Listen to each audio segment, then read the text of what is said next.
Hello, Bashar. And a you good day. Thank you for being here. Well, I'm not there, but thank you for the sentiment.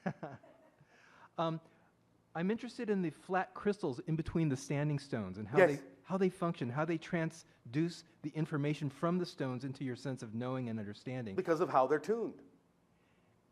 And the flatness, Yes. how big are these crystals? On our planet, Yes. they are taller than I am. Uh-huh.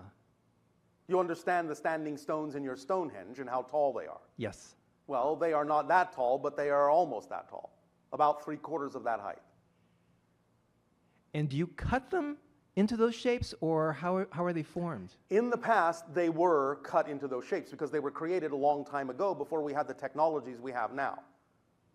It was still a relatively advanced technology, but the idea is that, remember, we had a head start. You follow me? Yes. We're a hybrid race. We're, in that sense, an artificially created race. We had the advantages of technologies from the beginning of our civilization that you have yet to develop. Therefore, they were cut in what you would call laser-like instrumentation. Mm-hmm. Nevertheless, that's not how we would do it now. How would you do it now? Well, it would simply, like our ships, be formed out of thought processes and energy processes. And you mentioned these should be natural crystals as opposed to synthetic crystals. Yes, because it is representative of what the planet has produced. And therefore, that's why the tone keys directly into what the planet is, vibrationally, and what it contains vibrationally. Ah, beautiful. I cut crystal tools out of both natural Yes. and human lab-grown crystals. Yes, and that's fine. They'll just have slightly different effects, that's all. Can you elaborate on the differences between the two qualities of natural and lab-grown? The idea of the natural ones, as we said, will connect more into the collective consciousness in a natural way as it's presented vibrationally by the Earth and vibrationally by the collective consciousness of those born on the Earth. The idea of the artificial crystals will be somewhat connective to that, but will be more representative of the belief system of the person who created them. Okay. Because as anything is crystallized, it takes on the qualities of those that are crystallizing them. In the same way that by being physically born, you took on the crystallization of the energy patterns and ideas and thoughts and beliefs of what was going on in the environment in which you were born. Same idea. Okay. But because you specifically are doing them, they are more representative of either your or your collaborators and/or your collaborators' belief systems. That's not necessarily a bad thing, we're saying. It's just that it's more specific that way. Okay. It's more personalized. Okay. Because we do cut the contact crystals out of Yes. laboratory-grown crystals that Yes, I understand. are infused with I understand. chromium and iron. That's all right. Yeah. Because part of the reason for that is that each of them is keyed to the personality and the belief system that is gravitating or attracted to those crystals. And then it's that personality and belief system that is vibrationally altered as you raise your frequency. Do you understand? Beautiful. It's not that that can't happen specifically with the idea of a natural crystal, but because they are human-made, they will be more specifically aligned, or shall we say, locked into the concept of the personality matrix, and bring that personality matrix along as it also keys the personality into the natural vibrations of the Earth. And the natural crystals, they will do the same, or They will do it in a different way. They will do it in what you might call a more generalized way, as opposed to a specific way for that particular personality. got it. They will call upon your connection to the whole more than the idea of focusing you on the specifics of your personal belief system.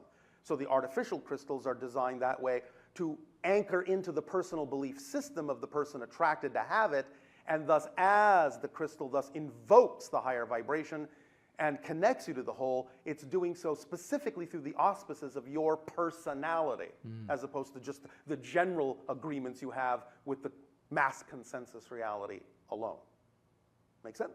It makes sense. Now, we're not saying there's no component of your personality, because obviously when you are attracted to a crystal, you're attracted for your own personal reasons, and that does involve some aspect of your belief system. So we're not saying it's completely devoid of that. Yes. We're just saying this is two different styles, two different systems, but there's a slight difference in heightened precision with respect specifically to the personality structure within you that gravitates toward the idea of the man-made crystal, so to speak. On a molecular structure, Yes. they're both basically the same thing. One is hundreds of millions of years old, the other is brand new. So one Yes. has more of information storage in it already. How does that In make a a difference? sense, yes. Doesn't necessarily have to be true. But again, the idea is that because it is recently made, it is, shall we say, more programmable in the direction of what the personality really requires. Yes. Does that make sense? Yes. But you can also take a synthetic crystal and program it from a master crystal, a You natural can. one. You can. Yes. We're just talking about a relatively slight difference here in vibration, Okay. but each has a specific purpose. And the idea is that the natural ones, again, would still do that, but it's going to bring you through a different archetypal stream than the idea of the way your personality is included by the artificial ones. Yes. Because you made it. It's a piece of art, and you attracted yourself to it as a piece of art, as a permission slip specifically, in the way that it was created for that purpose, as opposed to a natural crystal, which is a permission slip, but it wasn't necessarily created for a specific personality purpose. You can be attracted to it, and then you can imbue it with your personality so that it will get the point that it's working with your personality, but it will do so by taking through a more natural route that's connected to a broader spectrum of nature than the idea of the artificial one, which will focus you specifically on the issues at hand in your belief system more precisely. Does that make sense? It absolutely does. Thank you so much. Yes. Okay.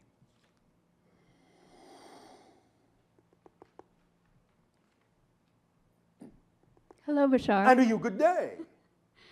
This is crazy good. Yes, we agree. So, my question is about giving and receiving. Yes. Which are two sides of the same coin. Yes. Yes. All right. And my eternal self has been letting me know through my body that there's a little disconnect between my giving and receiving. In what way? Can you be more specific? That the giving is somehow disconnected from the receiving. What do you mean? Well, I'm exploring it myself because now that I'm conscious of that, I want to make All right. make that a continuous Yes. loop. But I'm asking you, in what way does this express itself? In what way does this so-called disconnect express itself? I think in how I interact with other human beings. Which means what? What are you saying on a very pragmatic level? Is it easier for you to give or easier for you to receive? It's easier for me to give. It is. It's not easy for you to receive. That's what you're saying? Just making sure that you're clear on what you're saying. You're saying you have an easier time giving than receiving. Is that clear? Is that Yes. what you're saying? Yeah. All right. Then the paradox in this is that you actually have a difficult time giving.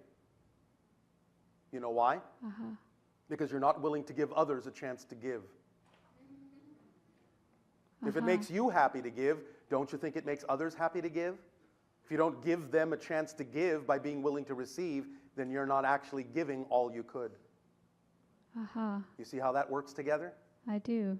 Does that help? It does. All right. I'm also feeling like the stones have a lot to say about this back They and do. forth. And I want to talk Then to go them on a about it. journey with the stones and explore the idea of giving and receiving from the stones' point of view. Excellent. All right? Okay. Anything else? That's it. Thank you Thank you. for giving and being willing to receive. Yes. All right.